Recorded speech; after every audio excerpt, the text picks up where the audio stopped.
بسم الله الرحمن الرحيم.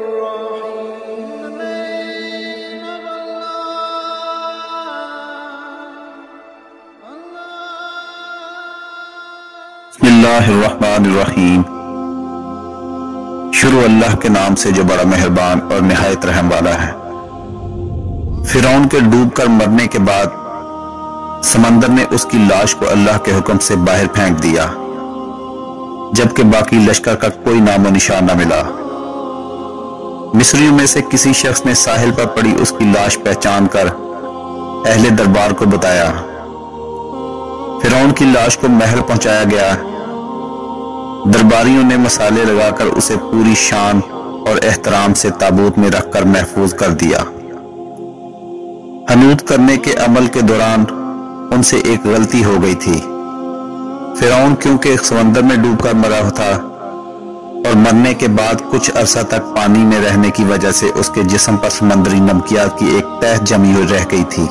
مصریوں نے اس کی لاش پر نمکیات کی وہ تہ اسی طرح رہنے دی اور اسے اسی طرح حنوط کر دیا. وقت گزرتا رہا. زمین و آسمان نے بہت سے انقلاب دیکھے جن کی گرد کے نیچے سب کچھ چھپ گیا، حتیٰ کہ فرعونوں کی حنوط شدہ لاشیں بھی زمین کی تہوں میں چھپ گئیں. ان کے نام صرف کتابوں اور ان کی تعمیرات اور لوگوں کے ذہنوں میں رہ گئے. اس واقعے کے 2000 سال بعد اس دنیا میں اللہ کے آخری نبی حضرت محمد صلی اللہ علیہ وآلہ وسلم تشریف لائے.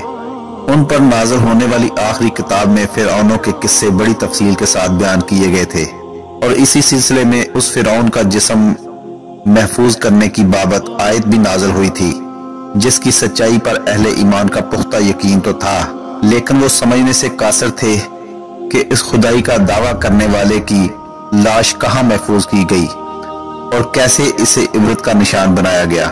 1871 میں مصر کے ایک شہر الغرونیہ سے تعلق رکھنے والے غریب اور معمولی چور احمد عبدالرسول کو فرعونوں کی حنوط شدہ لاشوں کی طرف جانے والے خفیہ راستے تک رسائی مل گئی.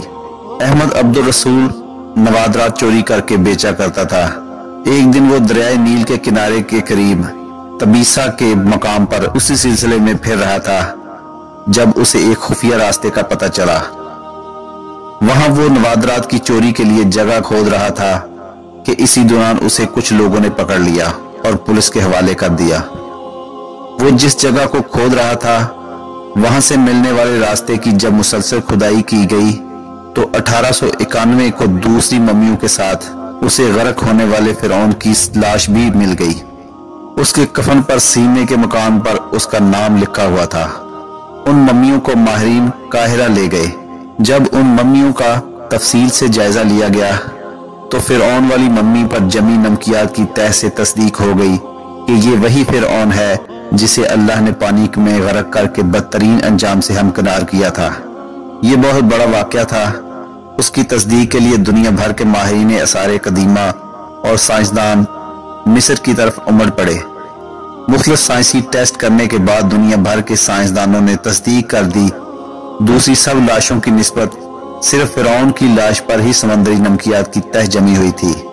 اس تصدیق کے بعد اسے فرعون کی لاش قرار دے کر عجائب گھر میں محفوظ کر دیا گیا. فرعونوں کی ممی خراب ہونے لگی تو اس وقت کی مصری حکومت نے فرانس کی حکومت کو درخواست کی کہ فرعون کی ممی کو خراب ہونے سے بچایا جائے، نیز جدید سائنسی ذرائع سے اس کی موت کی وجہ بھی معلوم کی جائے. چنانچہ مصری اور فرانسیسی حکومت نے مل کر ممی کو فرانس لے جانے کا انتظام کیا.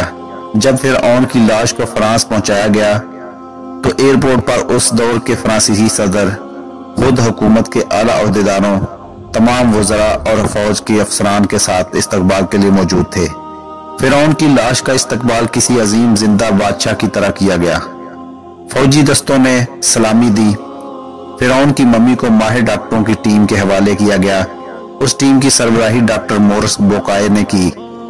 ٹیسٹوں کے ذریعے ممی کے تمام اعضاء کا باریک بینی سے جائزہ لیا گیا تو معلوم ہوا کہ اس کی لاش اور جسم میں سمندری ذرات بھی موجود تھے اور موت بھی پانی میں ڈوبنے کی وجہ سے ہوئی.